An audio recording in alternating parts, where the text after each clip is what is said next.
Olá, pessoal, tudo bem com vocês? Vamos a mais uma aula de educação musical, possibilidades para inclusão.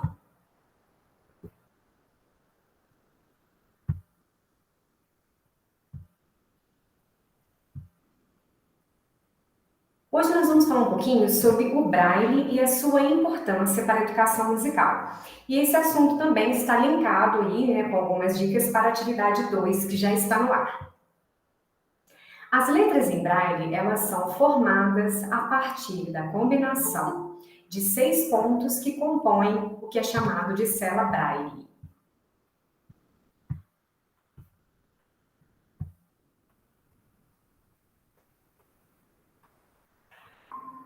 Boa noite, Edmilton, tudo bem?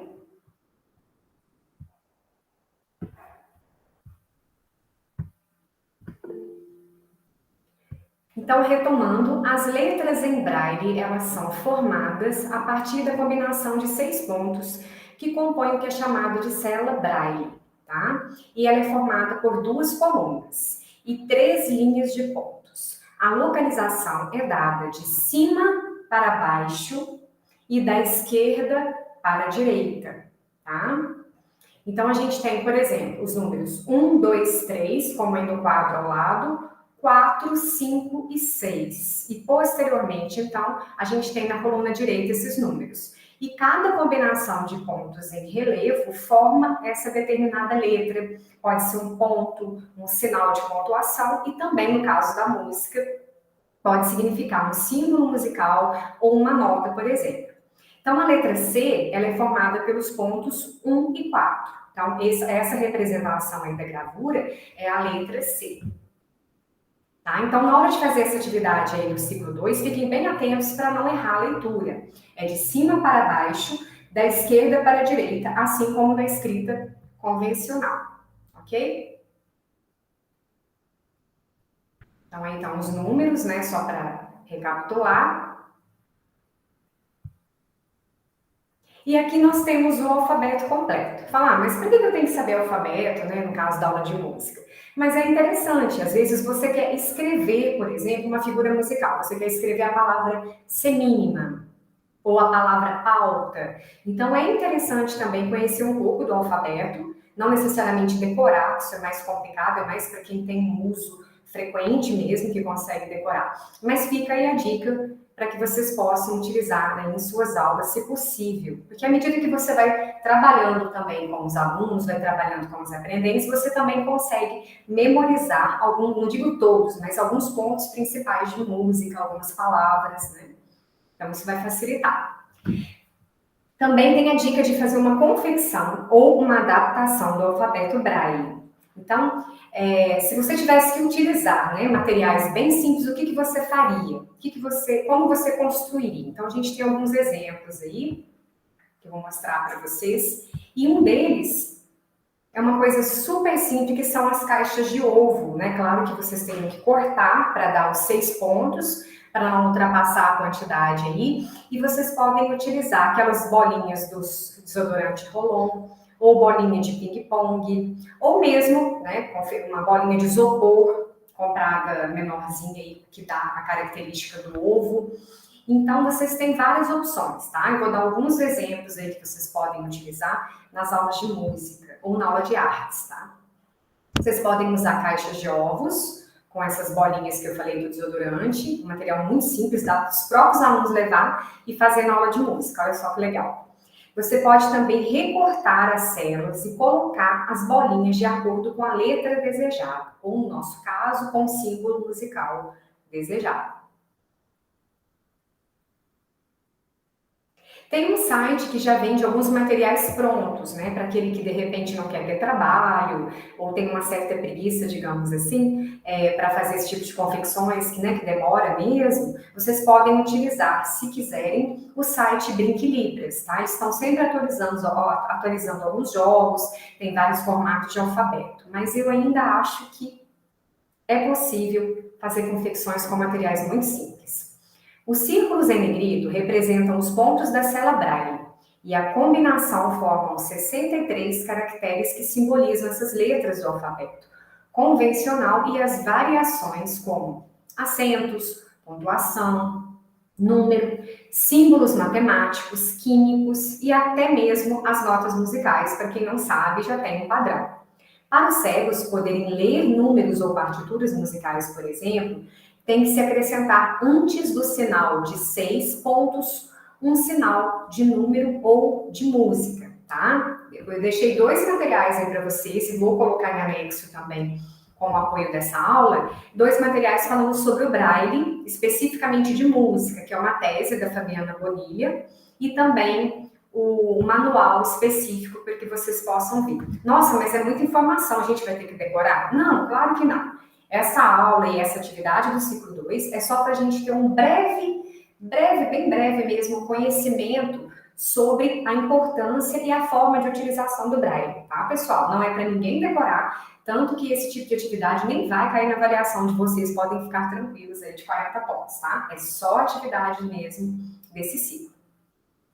Para a alfabetização, deve-se utilizar diversos tipos de materiais concretos, né? É sempre interessante, pensando no caso, se você tiver algum aluno cego ou com baixa visão, materiais que sejam bem táteis, ou seja, que ele possa colocar a mão e sentir a diferença do relevo, a gente chama de alto relevo, né? Você pode utilizar cola com alto relevo, você pode utilizar materiais que têm essas diferenças de textura, para que eles consigam, claro, analisar melhor, né, os símbolos que você quer retratar aí para ele.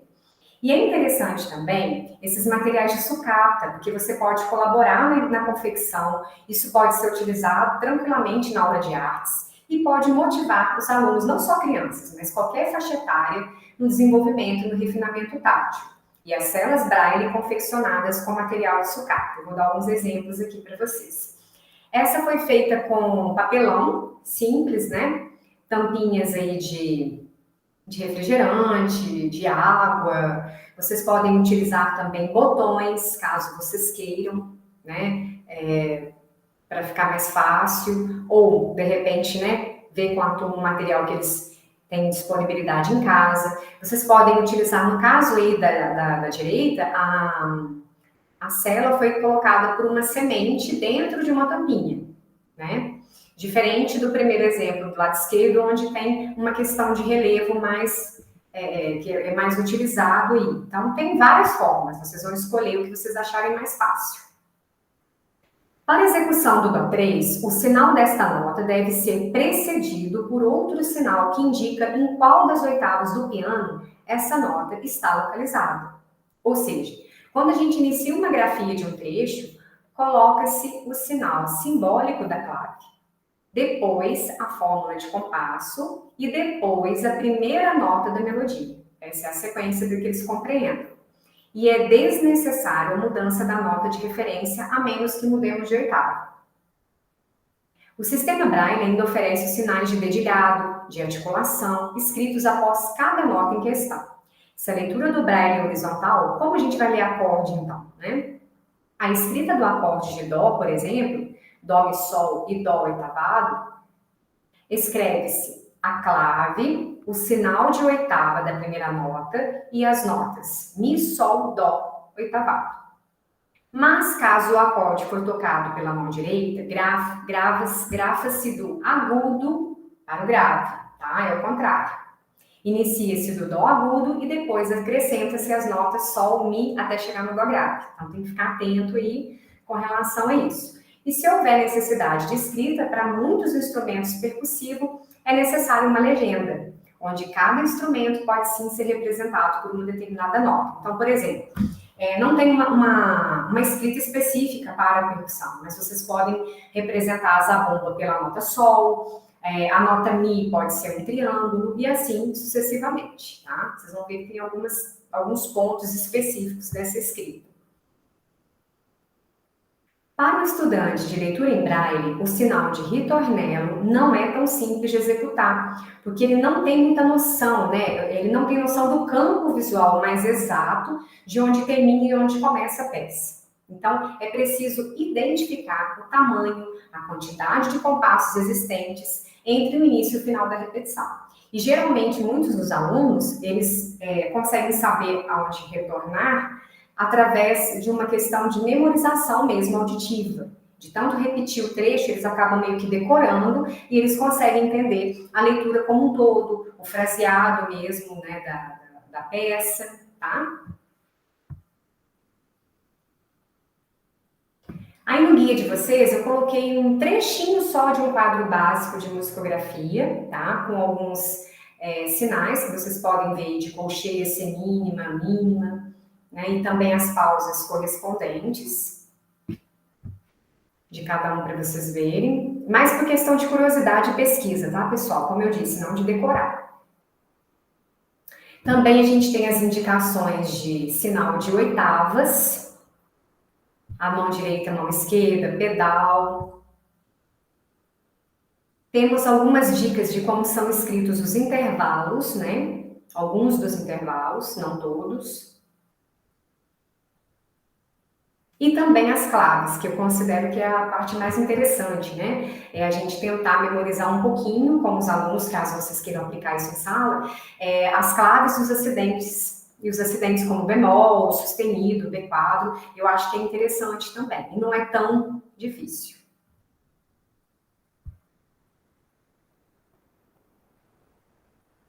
Temos também as barras, né? A parcial, a barra do símbolo do final e do ritornelo. O ritornelo acaba sendo um símbolo grande, né? Toda essa parte aqui é indicada pelo ritornelo, tá? É bem grandinho. Essa já é um pouco mais difícil de decorar.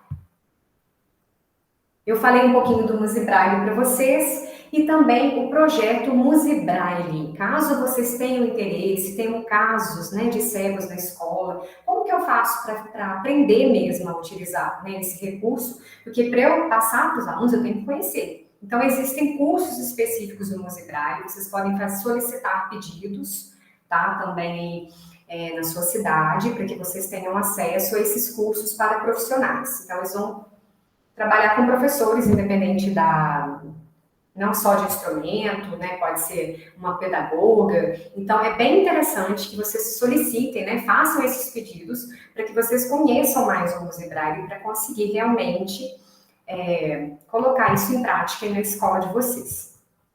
Eu vou mostrar aqui também as dicas que eu acabei de falar, né, da psicopedagogia clínica, onde eu tirei algumas das ideias, ó, mostrando sobre o alfabeto. Os desenhos, né, os materiais que podem ser utilizados, tá? Só para vocês saberem aí a referência, caso vocês queiram ler mais a respeito, tá? Aí o link para vocês nas dicas aí das aulas, ok?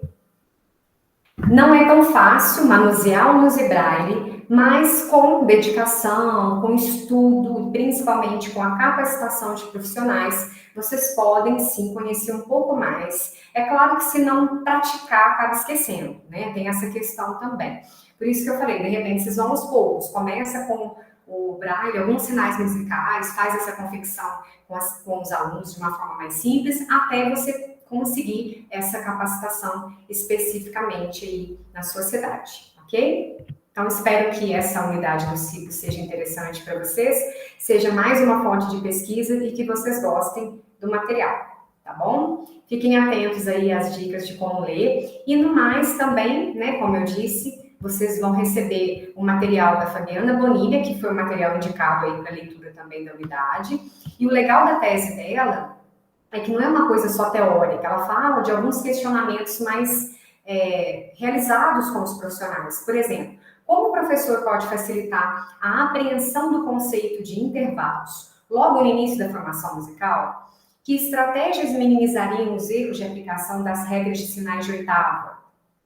Quais as características de uma linha melódica determinariam o nível de dificuldade da leitura em braille? Então, à medida que ela vai descrevendo a experiência dela, ela vai colocando esses questionamentos. Às vezes ela coloca trechos musicais de peças, olha, para vocês conhecerem. Ela fala um pouco da representação de trechos polifônicos. Então, ela coloca tanto o desenho do braille quanto também a questão aí das perguntas, que é o que eu acho interessante.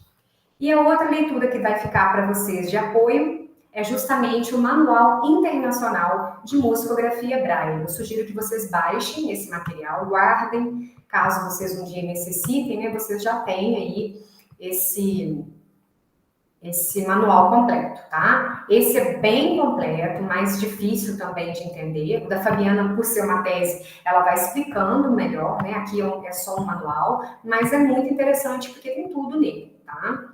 Tem os símbolos, a simbologia, de tudo que vocês precisarem tem aqui, tá? Desde as notas, as figuras musicais, como eu disse, nós usamos pequeníssimos trechos, porque é um assunto muito complexo, a gente precisaria de no mínimo 3, 4 meses para desenvolver, né? Para treinar, para praticar. Nós não vamos ter esse tempo hábil, mas se vocês baixarem esse material, quem tiver interesse e tempo, né, para ler a tese da Fabiana, é um dos materiais mais ricos que nós temos hoje no mercado. Vocês podem pesquisar, que tem publicações mais atuais dela referente a esse tema.